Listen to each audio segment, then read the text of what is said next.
honestly, not a lot of doctors like working for insurance. And actually, I can't think of one that I know who does. So almost all doctors don't like working for insurance companies. And you have to remember, when you're using your insurance to see a doctor, that's what's happening. The doctor's working for the insurance company because the insurance company is ultimately the one who pays them to do their job. And because of that, it's the insurance company's needs above yours. And that's just the sad truth about it. You would think that the insurance company cares about you in general, but really they just care about making sure that you're getting your colonoscopy, you're getting your vaccines, you're doing all the right things per what we decide is healthy in America. And obviously everybody knows that healthcare in America is broken. And so it's no wonder why health insurance goes in with that. There's been a lot of health insurance in the news. I mean, it's all over the news all the time, really. And the fact that it's broken and not working the way it should be working is all over the news all the time, too. Why? Because people are frustrated with it. So direct primary care is a model where you can take insurance out of the picture and just pay your doctor directly to have enough energy to focus on you. So I've been doing direct primary care for almost 6 years now. I just opened up my own clinic in the direct primary care model. I consider it a privilege and a blessing to be able to know my patients really well, handle all the things that they need. It's kind of forced me to learn extra skills because a lot of my patients don't have insurance. They can have insurance to see me. That's not usually a barrier to being able to see me. But if they don't have insurance and they need imaging or specialty care or certain things, and they can't afford those things, then I've had to stretch and learn and try to figure out how to care for those patients on my own. So it's really helped me rely on myself and grow to meet my patients' needs. I remember when I started my first clinic, I had to learn how to draw blood all by myself. I had no helpers in this clinic. And if I couldn't get a blood draw, and honestly, when a person starts learning how to draw blood, they're not good at it. It just takes time and repetition. And I remember poking a lady 6 times. I think I've poked more than one person 6 times, honestly. And when that happens, you just get nervous and you start sweating, but you have no other option. And so you have to just learn how to be good at it. And so that's kind of what happened to me personally, is I just had to learn how to be good at a lot of different things. And over time, I refined my crafts and got better and better and better. And now I feel comfortable handling things that, 5 years ago, I couldn't handle at all.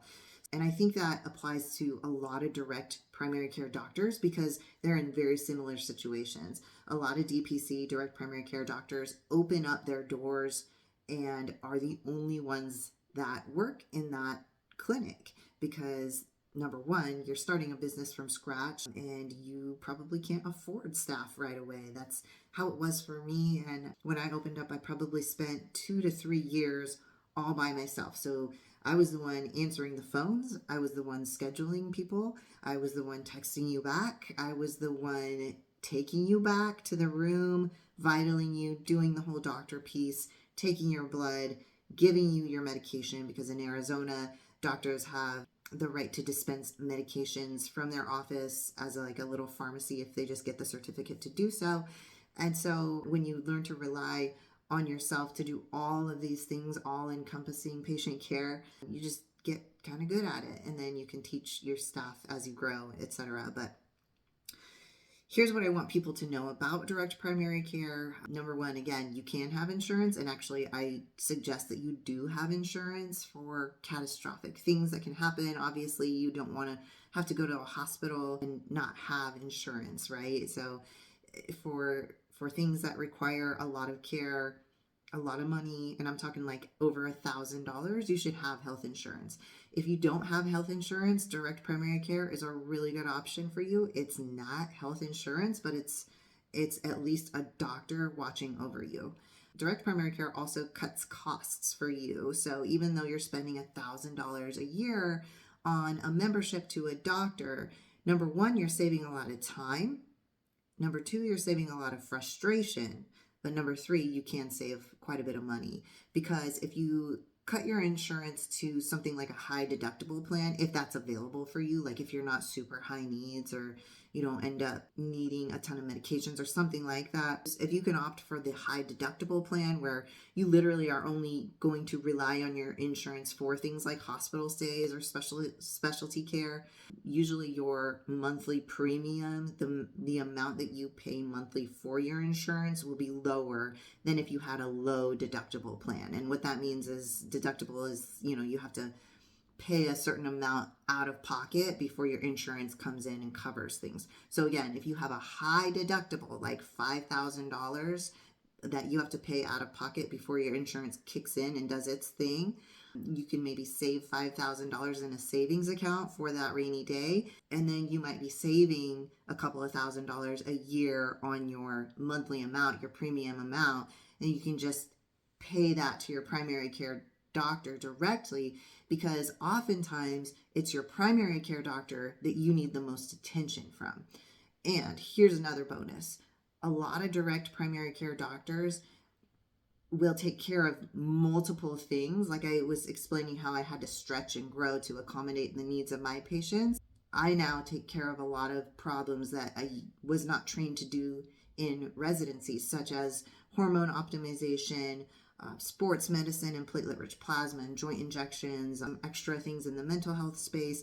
I do a lot of kind of integrative or functional medicine testing because I believe in really trying to get down to the root cause of people's chronic problems like fatigue and depression and IBS and all these things that most people deal with that they'll almost inevitably ask their doctor to help them with.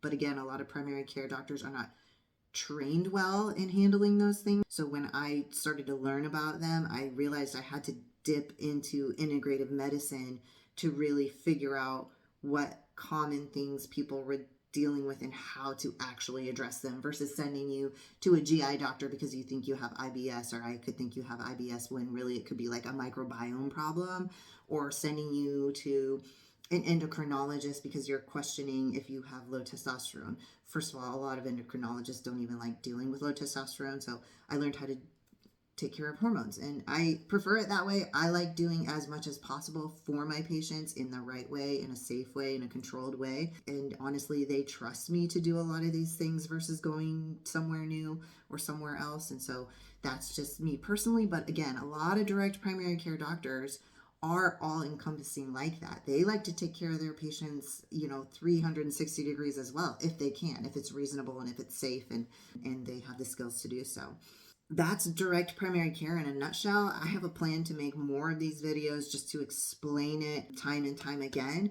If you have any questions at all about self-pay medicine or the direct primary care model, which I'm sure you'll have questions after this video because I didn't even get into certain things like pricing, labs, radiology, all that kind of stuff. I have another video on that on my channel, but I'll make more videos just like this one just so I can cover as much as possible about direct primary care for you. And if you have any questions about it, feel free to put them in the comments. And you guys have a great day.